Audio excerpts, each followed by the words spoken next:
Hi everyone, welcome back to this channel. In this video, I'm gonna show you how to do skin touch in EPIK Photo Editor. So here I've already added a photo to my EPIK apps, and if you want to do some skin touch, you can just click on the portrait and then in here click on skin.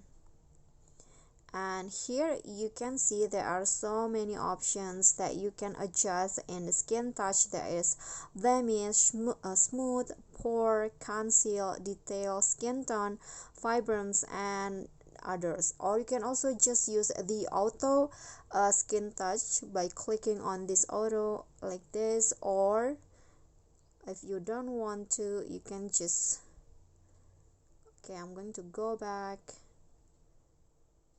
and here I'm going to just edit it manually. So the blemish, you can adjust it in here, and if you want to make your face smoother, you can adjust it like this.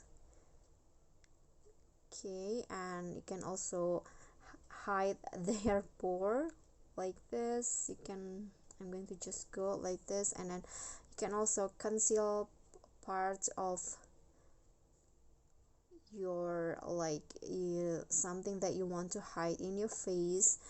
And then you can also adjust the skin tone like this. Just swipe it right or left. I'm going to go like this, and then you can also adjust the eye details like this. Or I want to hide my eye bags, you can just click on eye bags, and here you can see the difference, right?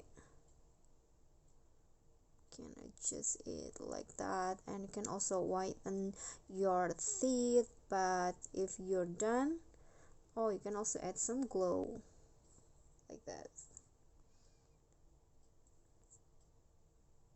You can choose whether you want to the finishing to be matte or glow.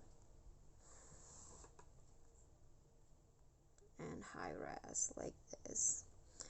If you're done, just click on the check icon, and this is the before and here is the after. Guys, so that is how you can skin touch in EPIK Photo Editor. I hope this video will be helpful to you. Thank you guys so much for watching. If you enjoyed the video, please give me a like and smash that subscribe button down there, and also don't forget to leave a comment. That's it for me today. See you guys next time.